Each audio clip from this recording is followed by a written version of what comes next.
special edition of E=MC Scared. This one's all about Halloween.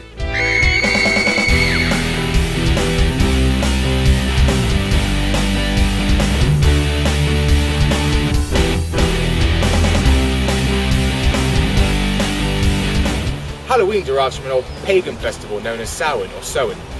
It's the time of the year when the veil between the living and the dead is at its most thin. It's during this time that the souls of the departed may return to Earth and inhabit the living in hopes of surviving another year.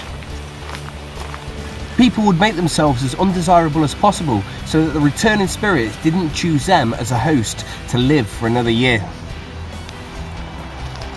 People would then go from door to door offering prayers for the people who had lost loved ones in that year in return for something called soul cake. Now you put the dressing up and the giving of cake together, we get trick or treat. So we decided to come down to Elverson Castle for another reason to show you the splendour of the building that's actually here, but it turns out we actually came down on the wrong day.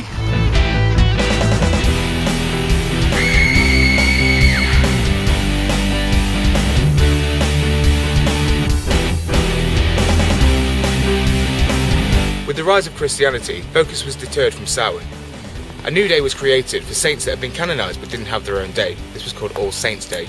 And to further distract from the pagan festival, the preceding evening was known as All Hallows' Eve, Hallow meaning saint. And over time, All Hallows' Eve became, as we all know it today, Halloween. To counteract the loss of the pagan festival, a new festival was created. All Souls' Day falls on the 2nd of November and is designed to honour the dead. One thing you'll see every Halloween without fail is a trusty old pumpkin. Always fun for making the jack-o'-lanterns and carving little faces in with the family. However, it didn't always used to be the pumpkin. It wasn't until the Americans decided that it was more plentiful and a lot sturdier that this was used for Halloween. It used to be the turnip. But where does it all come from?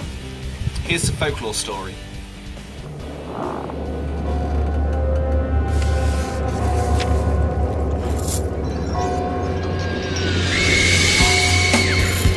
In Irish folklore, there was a man named Jack who was branded by the rest of the village as the village idiot.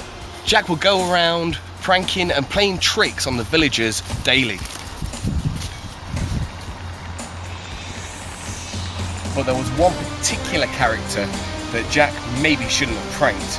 He had a couple of dealings with the devil. Jack came across a devil while he was sitting in the tree. The idea of the devil was to tempt Jack, but Jack didn't want to be tempted by the devil. So he decided to trap him in the tree by carving a cross into the wood. The devil pleaded with Jack to remove the cross and release him from the tree. The devil also said, "If you do this, I'll never tempt you again. Promise."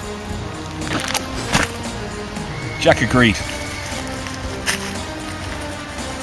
As always, everything ends. In this case, it's the life of Jack. When Jack died and got to the gates of heaven, he was rejected because he'd had dealings with the devil.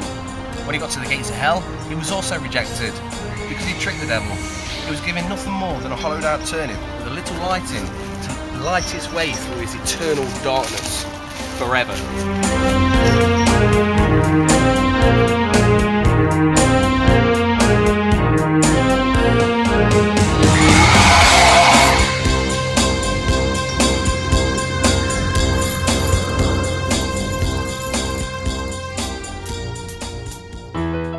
So, what's the science behind this? Well, there is none. It's folklore.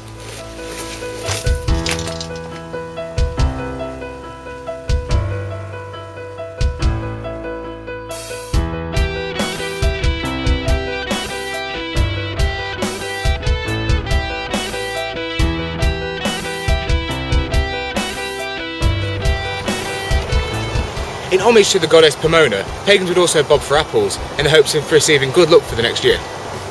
Even the colours that we use at Halloween are significant. Black to symbolise the lengthy nights, and orange to symbolise the turning of the leaves.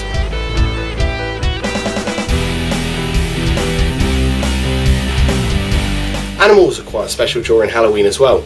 Cats, because it's believed that they're the reincarnation of a witch. Seeing a spider at Halloween is said to be a loved one returning to say hello. And who could have Halloween without bats?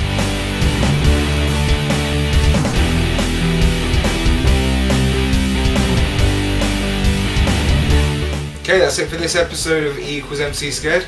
Make sure you check out our next episode coming on Tuesday. That's right. And remember, Sweet dreams.